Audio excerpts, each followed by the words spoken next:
Il y a bien longtemps, dans une région reculée d'Afrique, existait un village prospère nommé Nkoto. Ce village était entouré de forêts luxuriantes et de rivières cristallines. Les habitants vivaient en harmonie avec la nature, cultivant leurs terres et élevant leurs animaux. Cependant, une femme nommée Nia apporta un grand malheur à ce paisible village. Nia était belle et charismatique, mais son cœur était rempli de jalousie et d'avarice. Elle vivait seule à la périphérie du village, dans une hutte obscure entourée de talismans et de potions mystérieuses. Ses talents en sorcellerie étaient redoutés, et elle n'hésitait pas à les utiliser pour semer la discorde et la terreur parmi les villageois. Nia désirait le pouvoir absolu et rêvait de régner sur Nkoto. Pour atteindre ses objectifs, Nia employait des pratiques maléfiques. Elle empoisonnait les puits d'eau, jetait des sorts de stérilité sur les cultures, et provoquait des querelles entre les familles.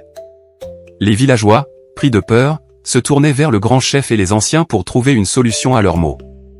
Mais, en dépit de leurs prières et de leurs rituels, les malheurs persistaient. Un jour, Nia apprit l'existence d'un artefact légendaire, l'amulette de Baobab, qui, disait-on, détenait un pouvoir immense capable de soumettre n'importe quel être vivant à la volonté de son possesseur. Déterminée à s'en emparer, elle se lança dans une quête obsessionnelle pour retrouver cette amulette. Elle consulta des esprits ancestraux, perça des secrets anciens, et n'hésita pas à tuer ceux qui s'opposaient à elle. Après des mois de recherche, Nia découvrit enfin l'emplacement de l'amulette de Baobab, cachée dans les racines d'un ancien baobab sacré au cœur de la forêt. Ignorant les mises en garde des esprits protecteurs, elle s'aventura sous l'arbre majestueux, prête à tout pour s'emparer de l'artefact. En pénétrant dans la clairière où se trouvait le baobab, Nia ressentit une énergie puissante et mystique. Elle commença à creuser fébrilement à la base de l'arbre. Soudain, les esprits de la forêt, furieux de son audace, apparurent sous la forme de créatures éthérées et redoutables. Nia tenta de les repousser avec sa magie noire, mais les esprits, unis par la protection de la nature, étaient trop puissants pour elle.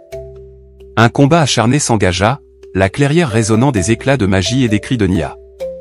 Les esprits invoquèrent la puissance de la nature, et les racines du baobab s'enroulèrent autour de Nia, l'immobilisant. Elle réalisa trop tard l'ampleur de son erreur. En un instant, les racines la tirèrent sous terre, et elle disparut, ensevelie par la terre qu'elle avait tant convoitée. Les villageois, sentant un changement dans l'air, sortirent de leur hutte et se dirigèrent vers la clairière du baobab. Ils trouvèrent l'amulette intacte, scintillant de sa lumière sacrée. Avec respect et gratitude, ils rendirent hommage aux esprits de la forêt et ramenèrent l'amulette au village, la plaçant sous la garde du grand chef et des anciens. La mort de Nia marqua la fin de l'ère de la peur et du malheur pour Nkoto. Les puits se purifièrent, les cultures refleurirent, et les querelles cessèrent.